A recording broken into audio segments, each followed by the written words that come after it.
दोस्तों, एनसीईआरटी के इस प्रोग्राम में आपका स्वागत है। आज की हमारी वीडियो 9th चैप्टर के ऊपर होगी। उसको शुरू करने से पहले हम हमारे पिछले अध्याय का रिवीजन करते हैं। तो चलिए पहला प्रश्न देखिए। मौर्य साम्राज्य की स्थापना 322 ईस्वी पूर्व में चंद्रगुप्त मौर्य ने कौटिल्य की सहायता से की थी। ये आप सब लोग जानते हैं, कौटिल्य उसका प्रधानमंत्री भी था। दूसरा क्वेश्चन देखिए। चाणक्य के विचारों की जानकारी हमें अर्थशास्त्र नाम के किताब से मिलती है। आप याद रखिएगा चाणक्य की रचना कौन सी है? अर्थशास्त्र। Next question. जब एक ही परिवार के सदस्य एक के बाद एक राजा बनते हैं तो उन्हें एक ही वंश का कहा जाता है। मौर्य वंश में 3 महत्वपूर्ण राजा हुए, चंद्रगुप्त, बिंदुसार और अशोक। अब हम मौर्य साम्राज्य का क्षेत्र विभाजन देखते हैं। सबसे ऊपर होता था इसमें प्रांत, उसके बाद जनपद। जनपद 2 भागों में विभाजित था, नगर में और गांव में। नगर में 6 परिषद शासन करती थी और प्रत्येक परिषद से 5 आयुक्त नियुक्त किए जाते थे। इसी तरह से हम देखते हैं प्रांतीय प्रशासन। सबसे ऊपर होता था मंडल, मंडल के नीचे आहार या विषय, फिर स्थानीय, उसके बाद द्रोणमुख, फिर खावर्टिक और संग्रहण, और अंतिम इकाई कौन सी थी? ग्राम। आप लोग इसे याद रखिएगा अच्छे से। नेक्स्ट क्वेश्चन देखते हैं। उत्तर पश्चिम को कंबल तथा दक्षिण भारत को सोने तथा कीमती पत्थरों के लिए प्रसिद्ध बताया गया है। और यह जानकारी हमें कहां से मिलती है? अर्थशास्त्र से, जहां से मौर्य शासक संसाधन नजराने के रूप में लेते थे। यानी उत्तर पश्चिम किसके लिए प्रसिद्ध था? कंबल के लिए, और दक्षिणी भारत सोने और कीमती पत्थरों के लिए। यहाँ कैसे प्राप्त करते थे वो संसाधन? नजराने के रूप में। अब हम नजराना समझते हैं क्या होता है। जहाँ कर नियमित रूप से इकट्ठा किया जाता था, वहीं नजराना अनियमित रूप से जब भी संभव हो इकट्ठा किया जाता था। 7वां क्वेश्चन देखते हैं। मेगास्थनीज चंद्रगुप्त के दरबार में पश्चिम एशिया के यूनानी शासक सेल्यूकस निकेटर का राजदूत था। इसकी रचना क्या है? इंडिका। यह तो हमें याद है, लेकिन आप इसके राजा का नाम याद रखिएगा, कौन सा था? पश्चिम एशिया के यूनानी राजा सेल्यूकस निकेटर का राजदूत था मेगास्थनीज। नेक्स्ट देखते हैं। अशोक ऐसे पहले शासक थे जिन्होंने अभिलेखों के माध्यम से जनता तक अपने संदेश पहुंचाने की कोशिश की थी। अशोक के ज्यादातर अभिलेख हमें किस भाषा और लिपि में मिले हैं? भाषा है प्राकृत और लिपि है ब्राह्मी। कलिंग की लड़ाई का वर्णन अशोक के 13वें वृत्त शिलालेख में उत्कीर्णित है। अगला देखिए। अशोक ने धम्म की शिक्षा के लिए धम्म महामात्य नाम के अधिकारियों की नियुक्ति की थी। अब इसे याद रखिएगा कि किस राजा ने धम्म महामात्य नाम के अधिकारियों की नियुक्ति की थी? अशोक ने। अगला देखते हैं। बिहार के रामपुरवा में एक स्तंभ लेख बनवाया जिसके शीर्ष पर बैल की मूर्ति स्थापित है। यह एक बौद्ध स्थल भी है, यह हम जानते हैं। नेक्स्ट देखते हैं। लौरिया नंदनगढ़ स्थित अशोक स्तंभ पर शेर की मूर्ति स्थापित है। यह स्तंभ चुनार के बलुआ पत्थर से निर्मित है। मौर्य साम्राज्य के उभरने से थोड़ा पहले यानी 2400 वर्ष पहले चीन के शासकों ने चीन की दीवार का निर्माण शुरू किया। आपको बस ये आइडिया होना चाहिए कि चीन की दीवार कब बनी थी? लगभग 2400 वर्ष पहले। और इसका निर्माण कार्य कितने वर्षों तक चलता रहा? 2000 वर्षों तक। और इसकी लंबाई कितनी है? 6400 किलोमीटर यह दीवार लंबी है। अब हम एक दृष्टि अशोक के अभिलेखों के प्रकारों पर डाल लेते हैं। उसके अभिलेख 3 प्रकार के मिले हैं, शिलालेख, स्तंभलेख और गुहालेख। सबसे पहले देखिए गुहालेख क्या होते हैं? जो गुफाओं से प्राप्त हुए हैं, पहाड़ियों से प्राप्त हुए हैं, यानी पहाड़ियों में गुफा बनाकर हमें जो अभिलेख मिले हैं, जैसे बराबर की पहाड़ी से मिले हैं। फिर देखिए शिलालेख। शिलालेख 2 प्रकार की हैं, लघु शिलालेख और वृत्त शिलालेख। वृत्त शिलालेखों की संख्या हमें मालूम है 14 है। इसी तरह स्तंभलेख भी 2 प्रकार के हैं, दीर्घ स्तंभलेख और लघु स्तंभलेख। दीर्घ स्तंभलेख कितने हैं? 6, और लघु स्तंभलेख की संख्या कितनी है? 5। इस तरह हमने मोटा मोटी अब अशोक के अभिलेखों को देख लिया है। अब हम हमारे आज के टॉपिक यानी 9th चैप्टर की शुरुआत करते हैं। ये देखिए, खुशहाल गांव और समृद्ध शहर हमारा आज का टॉपिक होगा। लोहे के औजार और खेती। लोहे का प्रयोग आज एक आम बात है। लोहे की चीजें हमारी रोजमर्रा की जिंदगी का हिस्सा बन गई हैं। इस उपमहाद्वीप में लोहे का प्रयोग लगभग 3000 साल पहले शुरू हुआ। कब शुरू हुआ था लोहे का प्रयोग? 3000 साल पहले। महापाषाण कब्रों में लोहे के औजार और हथियार बड़ी संख्या में मिले हैं। महापाषाण कब्रों के बारे में हम पीछे पढ़ चुके हैं, जो हमें कहां से मिली हैं? दक्कन और दक्षिणी भारत के भागों से। करीब 2500 वर्ष पहले लोहे के औजारों के बढ़ते उपयोग का प्रमाण मिलता है। इनमें जंगलों को साफ करने के लिए कुल्हाड़ियां तथा जुताई के लिए हलों के फाल शामिल हैं। पिछले अध्याय यानी अध्याय 6 में हम पढ़ चुके हैं कि लोहे के फाल के इस्तेमाल से कृषि का उत्पादन बढ़ गया था। ये देखिए, यहाँ औजारों के कुछ चित्र भी दिए गए हैं। कृषि उत्पादन बढ़ाने के लिए उठाए गए अन्य कदम, इसके अंतर्गत हम देखेंगे यहाँ सिंचाई। समृद्ध गांव के बिना राजाओं तथा उनके राज्यों का बना रहना मुश्किल था। हम ये बिल्कुल अच्छे से जानते हैं कि अगर गांव ही समृद्ध नहीं होंगे तो राजा और उसका राज्य कैसे समृद्ध होगा। जिस तरह कृषि के विकास में नए औजार तथा रोपाई महत्वपूर्ण कदम थे, उसी तरह सिंचाई भी काफी उपयोगी साबित हुई। आज भी हम देखते हैं, अगर सिंचाई की सुविधा ही उपलब्ध नहीं होगी तो कृषि कैसे उन्नत होगी। इस समय सिंचाई के लिए नहरें, कुएं, तालाब और कृत्रिम जलाशय बनाए गए। यानी इस समय, किस समय की बात हो रही है यहाँ? 3000 वर्ष पहले क्या क्या किया गया? सिंचाई के लिए नहरें बनाए गए, कुएं, तालाब और कृत्रिम जलाशय बनाए जाने लगे। यहाँ चार्ट दिया गया है जिसमें क्या है, सिंचाई में आए परिवर्तन दिखाए गए हैं। उसको भरते हुए पूरा इसे हम समझते हैं। सबसे पहले राजा को सेना, महल और किले बनवाने के लिए धन चाहिए था। वे किसानों से कर लेते थे और कर अदा करने के लिए किसानों को उत्पादन बढ़ाना था। यानी तीसरे नंबर पे क्या आएगा? कर उत्पादन करने के लिए किसानों को उत्पादन बढ़ाना था। यह कैसे संभव था? सिंचाई से ही संभव था। फिर 5वें पे राजाओं ने सिंचाई की योजना बनाई और धन खर्च किया, जिससे लोगों द्वारा परिश्रम भी किया गया और फिर कृषि का उत्पादन बढ़ा, राजस्व भी बढ़ा। और 9th पॉइंट पे क्या आएगा? जो एक पॉइंट रह गया है, किसानों को इसका लाभ मिला क्योंकि अब उत्पादन की अनिश्चितता घटी। ऐसा कैसे हो पाया? जब कृषि में सिंचाई की अच्छे से व्यवस्था हो पाई तभी उत्पादन बढ़ा और जिससे राजस्व भी बढ़ा। अब आगे देखते हैं, गांव में कौन रहते थे। यहाँ देखेंगे हम गांव में रहने वाले लोग कौन कौन थे। इस उपमहाद्वीप के दक्षिण तथा उत्तरी हिस्सों के अधिकांश गांवों में कम से कम 3 तरह के लोगों की यहाँ बात की गई है। तमिल क्षेत्र में बड़े भूस्वामियों को वेलल्ला, यानी पहला प्रकार कौन सा हो गया? जो बड़े भूस्वामी थे उन्हें क्या कहते थे? वेलल्ला। साधारण हलवाहों को उणवार और भूमिहीन जो मजदूर थे, दास थे, उन्हें क्या कहते थे? कड़े, सियार और अदमी मई। यह एक बिल्कुल इंपॉर्टेंट क्वेश्चन है जो आपको एग्जाम में हर बार दिखता भी है और आगे भी मिलेगा, यानी इसे बिल्कुल याद रखिएगा। तो दोबारा से हम इन तीनों को याद करते हैं। पहला प्रकार वेलल्ला जो बड़े भूस्वामी थे, दूसरा उणवार देखा जो साधारण हलवाए थे, और तीसरा देखा कडेसियर या अदिमई जो भूमिहीन मजदूर और दास थे। आगे देखते हैं, देश के उत्तरी हिस्से में गांव का प्रधान व्यक्ति ग्राम भोजक कहलाता था। अक्सर एक ही गांव के लोग इस पद पर कई पीढ़ियों तक बने रहते थे, यानी ग्राम भोजक का पद आनुवांशिक पद था। ये हमने देख ही लिया कि यह पद कैसा था? आनुवांशिक पद था। ग्राम भोजक के पद पर आमतौर पर गांव का सबसे बड़ा भूस्वामी होता था। साधारणतः इनकी जमीन पर इनके दास और मजदूर काम करते थे। इसके अतिरिक्त प्रभावशाली होने के कारण प्राय राजा भी कर वसूलने का काम इन्हें ही सौंप देते थे। ये न्यायाधीश का और कभी कभी पुलिस का काम भी करते थे। तो ये क्या क्या काम करते थे? ये कर वसूलते थे और जरूरत पड़ने पर न्यायाधीश और पुलिस का काम भी ग्राम भोजक करते थे। ग्राम भोजकों के अलावा अन्य स्वतंत्र कृषक भी होते थे, जिन्हें क्या कहते हैं हम? गृहपति।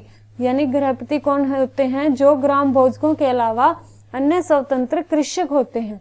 इनमें ज्यादातर छोटे किसान ही होते थे। इसके अतिरिक्त कुछ ऐसे स्त्री पुरुष थे जिनके पास अपनी जमीनें नहीं होती थी। इनमें कौन कौन थे? दास जो कर्मकार थे, जिन्हें दूसरों की जमीन पर काम करके अपनी जीविका चलानी पड़ती थी।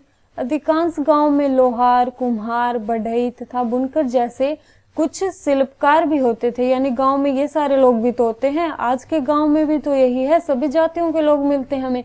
लोहार भी मिलेंगे, कुम्हार भी, बढ़ई भी, बुनकर भी, कृषक भी, मध्यम वर्ग के लोग भी शामिल होते हैं। अब देखते हैं प्राचीनतम तमिल रचनाएं। तमिल की प्राचीनतम रचनाओं को संगम साहित्य कहते हैं। इनकी रचना करीब 2300 साल पहले की गई। इन्हें संगम इसलिए कहा जाता है क्योंकि मदुरई के कवियों के सम्मेलनों में इनका संकलन किया जाता था। गांव में रहने वालों के जिन तमिल नामों का यहाँ उल्लेख हमें मिला है वे संगम साहित्य में पाए गए हैं। तो हमने देखा संगम साहित्य किसे कहते हैं? तमिल की प्राचीन रचनाओं को। और संगम साहित्य ही क्यों कहा जाता है? क्योंकि कवियों के सम्मेलनों का संगम हुआ और उसमें इनका संकलन हुआ, तो ये कहे गए संगम साहित्य। आगे देखते हैं नगर। क्या कहती हैं कहानियां, यात्रा विवरण, मूर्ति कलाएं और पूरा तत्व। तुमने जातकों के बारे में सुना होगा। जातक क्या होती हैं? वो कहानियां जो आम लोगों में प्रचलित थी। बौद्ध भिक्षुओं ने इनका संकलन किया। जातक कथाओं का संकलन किसने किया? बौद्ध भिक्षुओं ने। यहाँ एक जातक कथा दी गई है जिसमें यह बताया गया है कि एक निर्धन किस तरह धीरे धीरे धनी बन जाता है। तो ये देखिए, ये वो कथा है जिसमें एक निर्धन की चतुराई का वर्णन किया गया है। यह आप देख लीजिएगा। यह एग्जाम के लिए कोई इम्पोर्टेंट नहीं है, तो हम इसे नहीं पढ़ेंगे और आगे चलेंगे। प्राचीन नगरों के जीवन के बारे में हमें कुछ अन्य स्रोतों से भी पता चल सकता है। शहरों, गांव या फिर जंगलों के जीवन से जुड़ी घटनाओं को मूर्तिकार कलात्मक ढंग से उकेरते थे। इन मूर्तियों को ऐसी इमारतों की रेलिंग, खंभों या प्रवेश द्वारों पर सजाया जाता था जहां लोग आते थे। ये देखिए, ये हमें दिल्ली में मिला वल्लभ कूप है, आप इसे देख सकते हैं। और इसको आप हड़प्पा की जल व्यवस्था से तुलना करके देख सकते हैं कि ये उससे भिन्न था। अब हम नीचे देखते हैं जो सांची की मूर्तिकला दी गई है। सांची के बारे में हम विस्तार से तो अगले अध्याय में पढ़ेंगे। आप यहाँ मूर्तिकला को देख सकते हैं, कितनी सुंदर चित्रकारी हमें यहाँ देखने को मिलती है। अध्याय 6 में वर्णित अनेक शहर महाजनपदों की राजधानी थे, ये हम पढ़ चुके हैं। और हमने देखा कि कुछ शहर परकोटे से घिरे हुए थे, यानी शहर के चारों ओर चार दीवारी होती थी, जैसे कि ऊपर चित्र में देख रहे हैं। अनेक शहरों में वल्लकूप भी मिले हैं। अभी हमने देखा ये वल्लकूप थे। ये वल्लकूप घुसल खाने, नाली या कूड़ेदान के लिए प्रयुक्त होते थे। प्राय ये वल्लकूप लोगों के घरों में ही होते थे। महलों, बाजारों या आम घरों के अवशेष बहुत कम मिले हैं। संभवतः लकड़ी, मिट्टी व कच्ची ईंटों या छप्पर से बने होने के कारण ये ज्यादा समय तक टिक न पाए हो। भविष्य में पुरातत्वविद इनकी खोज कर सकते हैं। प्राचीन शहरों के बारे में वहां गए नाविकों तथा यात्रियों के विवरण द्वारा भी पता चलता है। ऐसा ही एक विस्तृत विवरण किसी अज्ञात यूनानी नाविक का है, यानी जिन जिन पत्तनों पर वह गया उन सब के बारे में उसने लिखा। अब हम देखते हैं बेरीगाजा पत्तन के बारे में, जो किसका यूनानी नाम है? भरूच का। और यह कहाँ स्थित है? ये गुजरात में स्थित है। हम पिछले अध्याय में मैप पर इसे कर चुके हैं। अगर आपने वो लेक्चर नहीं सुना है तो उसे सुन लीजिएगा। बेरीगाजा की संकरी खाड़ी में समुद्र से आने वालों के लिए नाव चला पाना बहुत मुश्किल होता था। राजा के द्वारा नियुक्त कुशल और अनुभवी स्थानीय मछुआरे ही यहाँ जहाज ला सकते थे। बेरीगाजा में शराब, तांबा, टीन, सीसा, मूंगा, पुखराज, कपड़े, सोने और चांदी के सिक्कों का आयात होता था। किस किस के चीज का आयात होता था यहाँ हमने देखा। हिमालय की जड़ी बूटियां, हाथी दांत, गोमेद, कार्नेलियन, सूती कपड़ा, रेशम तथा इत्र यहाँ से निर्यात किए जाते थे। यह हमने यहाँ से निर्यात और आयात करने वाले वस्तुओं की सूची देख ली है। राजा के लिए विशेष उपहार लाते थे। इनमें चांदी के बर्तन, गाय, किशोर, सुंदर औरतें, अच्छी शराब और उत्कृष्ट महीन कपड़े शामिल थे। यानी राजा के लिए क्या क्या सामान आता था? चांदी के कपड़े, गाय, किशोर, सुंदर औरतें, अच्छी शराब और उत्कृष्ट महीन कपड़े राजा के लिए आते थे। अब हम पढ़ते हैं सिक्के। हम पीछे पढ़ चुके हैं कि किस तरह सिक्कों के आधार पर संपत्ति का मूल्यांकन किया गया। पुरातत्वविदों को इस युग के सिक्के मिले हैं। सबसे पुराने सिक्के आहत सिक्के थे जो करीब 500 साल चले। इनका चित्र नीचे दिया गया है। ये देखिए आप, आहत सिक्कों का चित्र। चांदी या सोने के सिक्कों पर विभिन्न आकृतियों को आहत कर बनाए जाने के कारण इन्हें आहत सिक्का कहा जाता है। यानी इन सिक्कों पर आहत करके, यानी दबाव डाल के कुछ चित्र बनाए जाते थे, इसलिए इन्हें क्या कहा जाता है? आहत सिक्के। और सबसे पुराने आहत सिक्के कब मिले हमें? 500 साल पहले। यानी सबसे पुराने सिक्के किस चीज से बनाए जाते थे? चांदी या सोने से। विनिमय के अन्य साधन। संगम साहित्य की छोटी सी कविता को पढ़ते हैं हम। खेतों के सफेद धान गाड़ियों पर लादे जा रहे हैं, नमक के लिए लंबे लंबे रास्ते, चांदनी सी सफेद रेत पर परिवार को समेटे, कहीं पीछे न छूट जाए। शहर से नमक के सौदागरों के यूं चले जाने से सिर्फ सन्नाटा रह जाता है। समुद्र के किनारे नमक का बहुत ज्यादा उत्पादन होता था। तो ये कविता हमने देख ली। अब हम पढ़ते हैं नगर। अनेक गतिविधियों के केंद्र। अक्सर नगर कई कारणों से महत्वपूर्ण हो जाते हैं। उदाहरण के लिए मथुरा को देख लीजिए आप। मथुरा कहाँ स्थित है? ये उत्तर प्रदेश में स्थित नगर है। यह 2500 साल से भी ज्यादा समय से एक महत्वपूर्ण नगर रहा है, क्योंकि यह यातायात और व्यापार के दो मुख्य रास्तों पर स्थित है। इनमें से एक रास्ता उत्तर पश्चिम से पूर्व की ओर और दूसरा उत्तर से दक्षिण की ओर जाने वाला था। शहर के चारों ओर किलेबंदी थे, इसमें अनेक मंदिर थे। आसपास के किसान और पशुपालक शहर में रहने वालों के लिए भोजन जुटाते थे। मथुरा बेहतरीन मूर्तियां बनाने का केंद्र था। लगभग 2000 साल पहले मथुरा कुषाणों की दूसरी राजधानी बनी। इसके बारे में हम विस्तार से आगे पढ़ेंगे। मथुरा एक धार्मिक केंद्र भी रहा है। यहाँ बौद्ध विहार और जैन मंदिर है। यह कृष्ण भक्ति का महत्वपूर्ण केंद्र था। इस तरह हमने मथुरा में देखा कितनी सारी गतिविधियां हो रही है। यह कृष्ण भक्ति का भी केंद्र है, इसमें बौद्ध विहार भी है, जैन मंदिर भी है और कुषाणों की यह राजधानी भी बना। ऊपर से यातायात और व्यापार के लिए भी एक महत्वपूर्ण स्थान है यह। आगे देखते हैं। मथुरा में प्रस्तर खंडों और मूर्तियों पर अनेक अभिलेख मिले हैं। आमतौर पर ये संक्षिप्त अभिलेख है जो स्त्रियों और पुरुषों द्वारा मठों या मंदिरों को दिए जाने वाले दान का उल्लेख करते हैं। प्राय शहर के राजा, रानी, अधिकारी, व्यापारी और शिल्पकार इस प्रकार के दान देते थे। कौन कौन दान देता था? प्राय शहर के राजा, रानी, अधिकारी, व्यापारी और शिल्पकार दान देते थे। उदाहरण के लिए मथुरा के अभिलेख में सुनारों, लुहारों, बुनकरों, टोकरी बुनने वाले, माला बनाने वाले और इत्र बनाने वालों के नाम भी उल्लेखित हैं। अब हम देखते हैं शिल्प और शिल्पकार। पुरास्थलों से शिल्पों के नमूने मिले हैं। इनमें मिट्टी के बहुत ही पतले और सुंदर बर्तन मिले हैं जिन्हें उत्तरी काले चमकीले पात्र कहा जाता है, क्योंकि ये ज्यादातर उपमहाद्वीप के उत्तरी भाग में मिले हैं तथा ये प्राय काले रंग के हैं, इसलिए क्या कह दिया इन्हें उत्तरी काले चमकीले पात्र। और इनमें एक खास चमक भी है। ध्यान रहे कि अन्य दूसरे शिल्पों के अवशेष नहीं बचे होंगे, जैसे कि विभिन्न ग्रंथों से पता चलता है कपड़ों का उत्पादन बहुत महत्वपूर्ण था। उत्तर में वाराणसी और दक्षिण में मदुरै इसके प्रसिद्ध केंद्र थे। यहाँ स्त्री पुरुष दोनों काम करते थे। अनेक शिल्पकार तथा व्यापारी अपने अपने संघ बनाने लगे जिन्हें श्रेणी भी कहते हैं। श्रेणी किसे कहते हैं? जो शिल्पकार और व्यापारी हैं अपने अपने संघ बना लेते हैं उसे ही क्या कहते हैं? हम श्रेणी। शिल्पकारों की श्रेणियों का काम प्रशिक्षण देना, कच्चा माल उपलब्ध करवाना, तैयार माल का वितरण करना था, जबकि व्यापारियों की श्रेणियां व्यापार का संचालन करती थी। श्रेणियां बैंकों के रूप में भी काम करती थी जहां लोग पैसा रखते थे। इस धन का निवेश लाभ के लिए किया जाता था।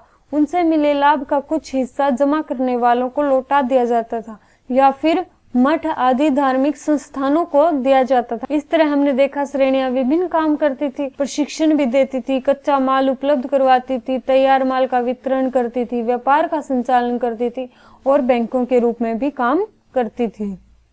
यहाँ सूत कातने और बुनने के नियम दिए गए हैं जो नियम अर्थशास्त्र में मिले हैं। यह हमारे एग्जाम के लिए इम्पोर्टेंट नहीं है तो हम इसे नहीं पढ़ेंगे। आगे देखते हैं।